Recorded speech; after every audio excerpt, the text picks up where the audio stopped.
Hi guys! For today's video nga po pala guys, tara samahan nyo nga po pala ako dito magluto ng adobong manok di repolyo. Kaya kung gusto mong matuto ng recipe na ito, tapusin mo ang video na to guys ha. Okay, anyway, so sa pagluluto po ng ating adobong manok di repolyo, ito po ang ating mga pangunahing sangkap. So meron po tayong repolyo, karne ng manok, bawang sibuyas, at meron po tayong mantika. So sa first step po ng pagluluto ng ating adobong manok di repolyo, ayan, so painitin po muna natin yung ating kawali bago po natin ilagay yung mantika.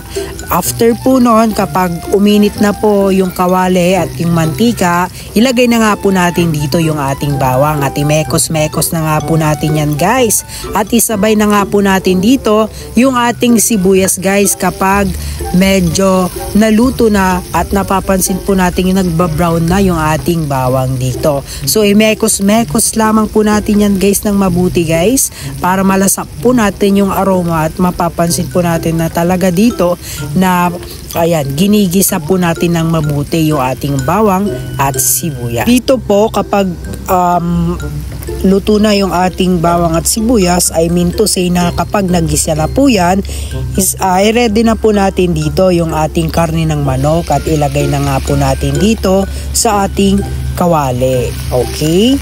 Ayan, so ilagay po natin lahat yung ating karne ng manok dito po sa ating kawali. Ayan. Pagtapos po, imekos-mekos po natin ng mabuti para po kumapit po yung linamnam at yung aroma at sarap ng bawang at sibuyas po natin. At para din po maalis po yung lansa ng ating karne ng manok. Ayan, so mekos-mekos lamang po natin ng mabuti guys. Halu-haluin lamang po natin ng mabuti. Guys, ngayon lang po ba kayo nakarinig ng adobong manok di repolyo? Alam niyo po ba guys, nagawa-gawa lang po namin ito. So talagang gumawa kami ng adobong manok na hinaluan lamang po ng repolyo. Kasi gusto po namin na magkakapatid ang ibaon po namin ay healthy pa rin. Kasi may gulay yung kinakain po namin. And ganun din po ba kayo guys? Gusto niyo yung kahit may karne po, gusto niyo pa rin lagyan ng gulay yung ating mga iniluluto kasi nga ito ay nagbibigay ng sustansya at of course nagbibigay ng energy po sa ating mga katawan at hindi lamang po yung karne bagkus haluan po natin ng gulay para mas masustansya yung ating kinakain. So pagtapos po na mapakuluan po natin or pag nakita po natin na nag-brown na yung ating karne ng manok, ready na po natin dito yung ating seasoning na tinatawag po nating oyster sauce. So haluan lamang po natin at bigyan po natin ng konting oyster sauce and lagyan din po natin ng soy sauce kasi ganyan naman talaga yung adobo. Hindi mawawala yung ating soy sauce sa pagluluto po ng adobo, di ba guys? Ayan, so imekos-mekos lamang po natin ng mabuti ulit para malasap yung soy sauce sa karne ng manok. Malasap ng karne ng manok yung soy sauce at yung oyster sauce na nilagay po natin dito sa kanila sa ating mga karne ng manok.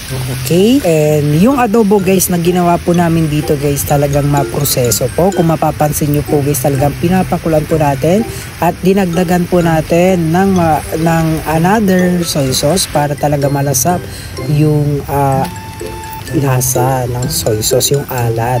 At nilagyan din po natin dito ng ating magic sarap, ayan, ng ating seasoning para po talagang malasa na ang ating adobo. At nilagyan din po natin ng kaunting bitchin at halu-haluin lamang po natin ng mabuti. Mekos-mekos lamang po natin ng mabuti guys ha. Ayan, so ganyan din po ba kayo magluto ng adobo guys? Masabaw or yung walang sabaw, yung ano lang parang masarsa lang, tuyo siya, ganon. Ano po ba yung style ng pagluluto nyo ng adobo guys? So lagyan din po natin ng kaunting paminta dito yung ating adobo guys para meron siyang kaunting spicy na lasa. Mekos-mekos lamang po natin ng mabuti guys yung ating adobo at malapit na nga po yan maluto yung ating adobo. Kailangan lamang po natin ng halu-haluin yung ating adobo para talaga manood po yung lasa linamnam ng ating mga ingredients na inilagay po dito sa ating adobo. Ayan na nga kung mapapansin po natin guys, ayan, talagang nanonood na yung lasa, yung tamis, yung sarap, yung linamnam, lahat na talaga.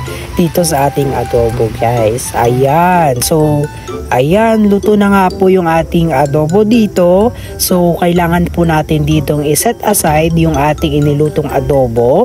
So, ayan, set aside po muna natin itong ating adobo guys. O kaya po natin sinet aside yung ating nilutong adobo dahil lalagyan po natin ng repolyo. Dito, ang gagawin na nga po natin dito, pagtapos po na nailuto po natin yung karne ng manok or yung adobo po natin, magpainit po tayo ng ating kawali. Pagtapos po, pag uminit na po yung ating kawali, ganun po yung ating proseso, ilagyan po natin ng mantika. At ilagay na nga po natin dito yung ating mga mamahaling mga sibuyas. Ayan. So, imekos-mekos lamang po natin ng mabuti. Halu-haluin lamang po natin ng mabuti. At ayan. Ayan. So, pisil-pisilin po natin ng mabuti yung ating sibuyas dito para mag-piece to piece siya.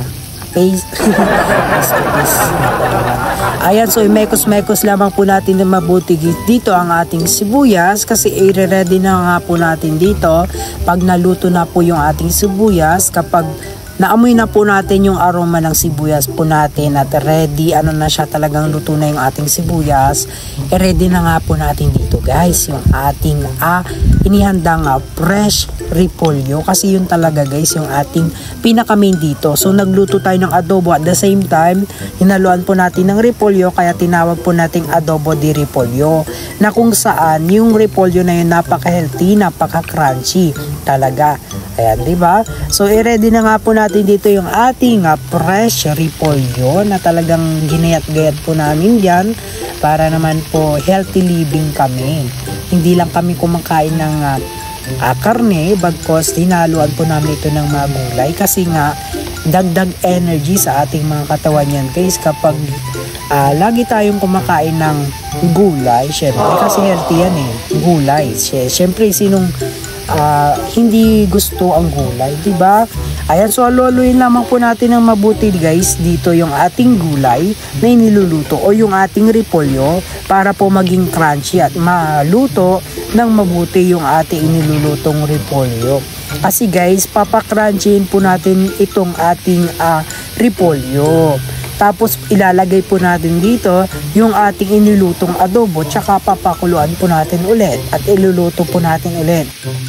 Pagsasamahin po natin itong dalawa na to, yung gulay at yung adobong manok. Kaya tinawag po natin na adobong manok di repolyo. Diba guys? No, napaka gandang recipe na to. Kaya gayahin nyo po sa inyong mga tahanan guys kasi napakasarap talaga nito. So kapag medyo luto na nga po dito, kung mapapansin nyo yung ating repolyo, maglagay po tayo dito ng kaunting soy sauce. So para may seasoning din po yung ating gulay na niluluto dito or yung ating repolyo na niluluto guys, di ba? Ayan, so imekos-mekos lamang po natin ng mabuti guys dito. Ayan, hanggang sa ito'y maluto at maging crunchy na at i-ready nga po na at i-ready na nga po natin dito yung ating inilutong adobong manok. Wow, napakasarap talaga guys, no? Ayun ako naman yan, nakakagutom guys, grabe. Ayan, so i-ready nyo na nga po dito yung ating mga kanin. Ayan, dahil kakain na nga po tayo dito ng adobong manok, hindi repolyo. Guys, di ba ngayon lang po kayo nakarinig noon? Grabe no, ang galing namin, gumagawa kami ng mga bagong recipe na pwede nyo pong gawin sa inyong mga tahanan. At itong recipe na to ay napakasarap po nito. Parang kami lang ata yung nakagawa ng ganito guys na recipe. May adobong manok di repolyo, no? Grabe guys. Ang totoo naman guys, kapag sinasamahan po natin ng mga gulay yung ating mga iniluluto, tiyak na healthy living po tayo at talagang masustansya po yung ma-absorb ng ating katawan. Kasi kung ano yung ating pinapakain sa ating katawan, yun din po yung ma-absorb ng ating katawan. Kaya stay and healthy living po tayo guys. So ayan, luto na nga po dito yung ating adobong manok de repolyo, kaya ready to eat na po tayo. Ito na po ang ating finished product. So don't forget to like, comment, share, and subscribe to our YouTube channel guys. Maraming salamat po sa panonood. Thanks for watching. Bye guys!